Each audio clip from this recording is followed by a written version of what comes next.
ನಮಸ್ಕಾರ. ಇವತ್ತು ನಾವು ಒಂದು ತುಂಬಾನೇ ಇಂಟ್ರೆಸ್ಟಿಂಗ್ ಟಾಪಿಕ್ ಬಗ್ಗೆ ಮಾತಾಡೋಣ. ಅದೇನಂದ್ರೆ ಜನಗಣತಿಗೋಸ್ಕರ ಲೇಔಟ್ ನಕ್ಷೆಗಳನ್ನ ಹೇಗೆ ಸಿಂಪಲ್ ಆಗಿ ಮತ್ತು ಪಕ್ಕಾ ಆಗಿ ಮಾಡೋದು ಅಂತ. ಈ ವಿಧಾನ ಗೊತ್ತಾದ್ರೆ ಸಾಕು, ಕೆಲ್ಸ ಅರ್ಧದಷ್ಟು ಸುಲಭ ಆದ ಹಾಗೆ. ಸರಿ, ಹಾಗಾದ್ರೆ ಶುರು ಮಾಡೋಣ. ಸಾಮಾನ್ಯವಾಗಿ ಲೇಔಟ್ ಮ್ಯಾಪಿಂಗ್ ಅಂದ ತಕ್ಷಣ ಅಬ್ಬಾ ಇದೊಂದು ದೊಡ್ಡ ತಲೆನೋವಿನ ಕೆಲಸ ಅನ್ಸೋದು ಸಹಜ ಅಲ್ವಾ? ಎಲ್ಲಿಂದ ಶುರು ಮಾಡೋದು, ಹೇಗೆ ಮುಗಿಸೋದು ಅನ್ನೋ ಕನ್ಫ್ಯೂಷನ್ ಇದ್ದೇ ಇರುತ್ತೆ.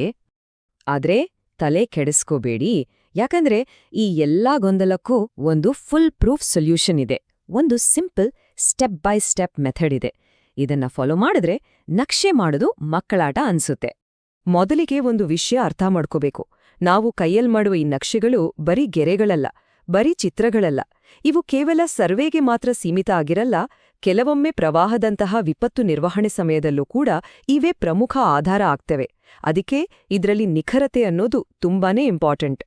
ಸರಿ, ಈಗ ನೇರವಾಗಿ ನಕ್ಷೆ ಹೇಗ್ ಮಾಡೋದು ಅಂತ ನೋಡೋಕು ಮುಂಚೆ ಒಂದು ಒಳ್ಳೆ ನಕ್ಷೆಯಲ್ಲಿ ಏನೇನ್ ಅಂಶಗಳು ಇರ್ಲೇಬೇಕು ಅಂತ ತಿಳ್ಕೊಂಡ್ಬಿಡೋಣ. ಇದ್ರಿಂದ ನಮ್ಮ ಬೇಸ್ ಸ್ಟ್ರಾಂಗ್ ಆಗುತ್ತೆ.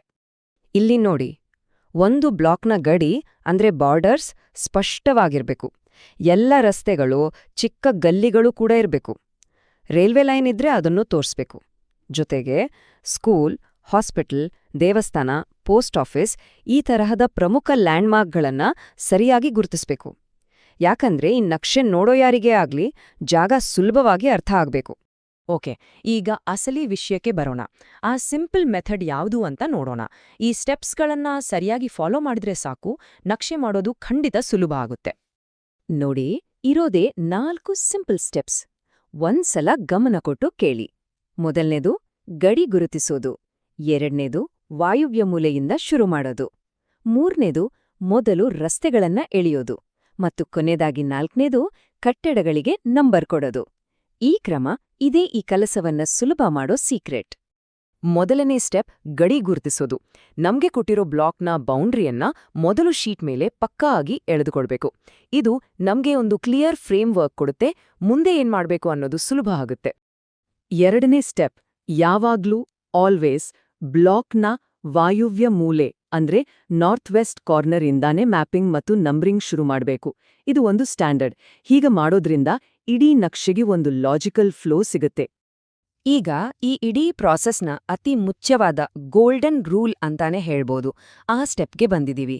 ಇದೊಂದು ಸರಿ ಮಾಡಿದ್ರೆ ಮಿಕ್ಕಿದ್ದೆಲ್ಲ ಈಸಿ. ಅದೇನಂದ್ರೆ ಯಾವುದೇ ಮನೆ, ಕಟ್ಟಡಗಳನ್ನ ಮಾರ್ಕ್ ಮಾಡೋಕು ಮುಂಚೆ ಆ ಗಡಿಯೊಳಗಿರೋ ಎಲ್ಲಾ ರಸ್ತೆಗಳು, ಗಲ್ಲಿಗಳನ್ನ ನೀಟಾಗಿ ಎಳ್ಕೋಬೇಕು. ಇದು ನಿಮ್ಮ ನಕ್ಷೆಯ ಅಸ್ಥಿಪಂಜರ ಇದ್ದ ಹಾಗೆ. ನೋಡಿ, ಒಮ್ಮೆ ರಸ್ತೆಗಳನ್ನೆಲ್ಲ ಎಳೆದ್ಮೇಲೆ ಈಗ ಕಟ್ಟಡಗಳನ್ನ ಗುರುತಿಸಿ ಒಂದಾದ ಮೇಲೆ ಒಂದರಂತೆ ಸಿಸ್ಟಮ್ಯಾಟಿಕ್ ಆಗಿ ನಂಬರ್ ಕೊಡೋದಕ್ಕೆ ಶುರು ಮಾಡಿ. ಈಗ ರಸ್ತೆಗಳು ಗೈಡ್ ತರ ಇರೋದ್ರಿಂದ ಯಾವ ಮನೆ ಎಲ್ಲಿದೆ ಅಂತ ಗುರುತಿಸೋದು, ನಂಬರ್ ಕೊಡೋದು ತುಂಬಾನೇ ಸುಲಭದ ಕೆಲಸ ಆಗೋಗುತ್ತೆ. ಓಕೆ, ನಮ್ಮ ನಕ್ಷೆಯ ಸ್ಟ್ರಕ್ಚರ್ ರೆಡಿಯಾಯ್ತು. ಈಗ ಪ್ರತಿಯೊಂದು ಕಟ್ಟಡವನ್ನ ಸರಿಯಾಗಿ ಗುರುತಿಸಿ ಅದನ್ನ ಕ್ಲಾಸಿಫೈ ಮಾಡೋದು ಹೇಗೆ ಅಂತ ನೋಡೋಣ. ಇದು ಕೂಡ ಬಹಳ ಮುಖ್ಯ. ಮೊದಲನೇದಾಗಿ ಪಕ್ಕಾ ಕಟ್ಟಡ ಅಂದ್ರೆ ಸಿಂಪಲ್ ಆಗಿ ಹೇಳೋದಾದ್ರೆ ಇಟ್ಟಿಗೆ, ಸಿಮೆಂಟ್, ಕಾಂಕ್ರೀಟ್ ಈ ಥರದ ಗಟ್ಟಿಮುಟ್ಟಾದ ಪರ್ಮನೆಂಟ್ ಮೆಟೀರಿಯಲ್ಸ್ ಬಳಸಿ ಕಟ್ಟಿರೋ ಮನೆ ಅಥವಾ ಬಿಲ್ಡಿಂಗ್. ಇದು ಫಸ್ಟ್ ಕ್ಲಾಸಿಫಿಕೇಶನ್. ಇದಕ್ಕೆ ತದ್ವಿರುದ್ಧ ಕಚ್ಚಾ ಕಟ್ಟಡ ಅಂದ್ರೆ ಮಣ್ಣು, ಹುಲ್ಲು, ತಗಡಿನ ಶೀಟ್ ಈ ತರಹದ ತಾತ್ಕಾಲಿಕ ವಸ್ತುಗಳಿಂದ ಕಟ್ಟಿರೋದು. ಈ ಎರಡರ ವ್ಯತ್ಯಾಸ ಗೊತ್ತಿದ್ರೆ ಫೀಲ್ಡ್ನಲ್ಲಿ ಕೆಲಸ ಮಾಡೋರಿಗೆ ತುಂಬಾನೇ ಕ್ಲಾರಿಟಿ ಸಿಗುತ್ತೆ. ಈ ಟೇಬಲ್ ಅನ್ನ ಒಮ್ಮೆ ನೋಡಿ.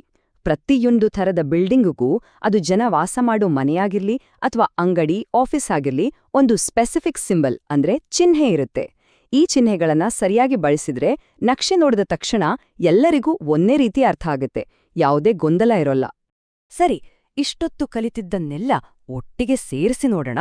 ಹಾಗೆ ಆ ಅತಿ ಮುಖ್ಯವಾದ ಸಲಹೆಯನ್ನ ಇನ್ನೊಮ್ಮೆ ನೆನಪು ಮಾಡ್ಕೊಳ್ಳೋಣ. ಈ ಇಡೀ ವಿಶ್ಲೇಷಣೆಯ ಕೇಂದ್ರಬಿಂದು, ಸಾರಾಂಶ ಎಲ್ಲವೂ ಇದೇ ವಾಕ್ಯದಲ್ಲಿದೆ. ರಸ್ತೆಗಳನ್ನ ಮೊದಲು ಮಾಡ್ಕೊಂಡ್ರೆ ನಮ್ಗೆ ತುಂಬಾನೇ ಈಸಿ ಆಗುತ್ತೆ. ಇದು ಮ್ಯಾಪಿಂಗ್ನ ಗೋಲ್ಡನ್ ರೂಲ್. ಇದನ್ನ ಯಾವತ್ತೂ ಮರಿಬಾರ್ದು. ಇಲ್ಲಿ ಇನ್ನೊಂದು ಪ್ರಾಕ್ಟಿಕಲ್ ಟಿಪ್. ಫೀಲ್ಡ್ನಲ್ಲಿದ್ದಾಗ ಪರ್ಫೆಕ್ಟ್ ಆಗಿ ಡ್ರಾಯಿಂಗ್ ಮಾಡ್ತಾ ಕೂರ್ಬೇಡಿ. ಅದಕ್ಕೆ ತುಂಬಾ ಟೈಮ್ ಹಿಡಿಯುತ್ತೆ. ಬದಲಿಗೆ ಸ್ಪೀಡಾಗಿ ಆದ್ರೆ ನಿಖರವಾಗಿ ಒಂದು ರಫ್ ಸ್ಕೆಚ್ ಮಾಡ್ಕೊಂಡು ಆಮೇಲೆ ಬೇಕಾದಾಗ ಅದನ್ನ ಫೇರ್ ಮಾಡಬಹುದು. ನೆನಪಿಡಿ, ಇಲ್ಲಿ ನಮ್ಮ ಗುರಿ ಕಲಾಕೃತಿ ಮಾಡೋದಲ್ಲ, ನಿಖರತೆ ಕಾಪಾಡೋದು. ಕೊನೆಯದಾಗಿ ಹೇಳೋದಾದ್ರೆ ಈ ಒಂದು ವ್ಯವಸ್ಥಿತ ವಿಧಾನವನ್ನ ಯಾರು ಬೇಕಾದ್ರೂ ಫಾಲೋ ಮಾಡಬಹುದು. ಹಾಗೆ ಮಾಡಿದಾಗ ಕಷ್ಟ ಅನ್ಕೊಂಡಿದ್ದ ಕೆಲಸ ಸುಲಭ ಆಗುತ್ತೆ ಮತ್ತು ತುಂಬಾನೇ ಕಾನ್ಫಿಡೆನ್ಸ್ನಿಂದ ಒಂದು ನಿಖರವಾದ ಲೇಔಟ್ ನಕ್ಷೆಯನ್ನ ಖಂಡಿತ ರಚಿಸಬಹುದು. ಈ ವಿಶ್ಲೇಷಣೆಯನ್ನ ಒಂದು ಪ್ರಶ್ನೆಯೊಂದಿಗೆ ಮುಗಿಸೋಣ.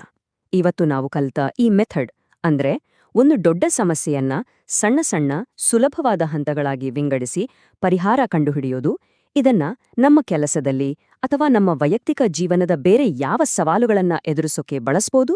ಒಮ್ಮೆ ಯೋಚನೆ ಮಾಡಿ ನೋಡಿ. ಮುಂದಿನ ವಿಶ್ಲೇಷಣೆಯಲ್ಲಿ ಮತ್ತೆ ಭೇಟಿಯಾಗೋಣ.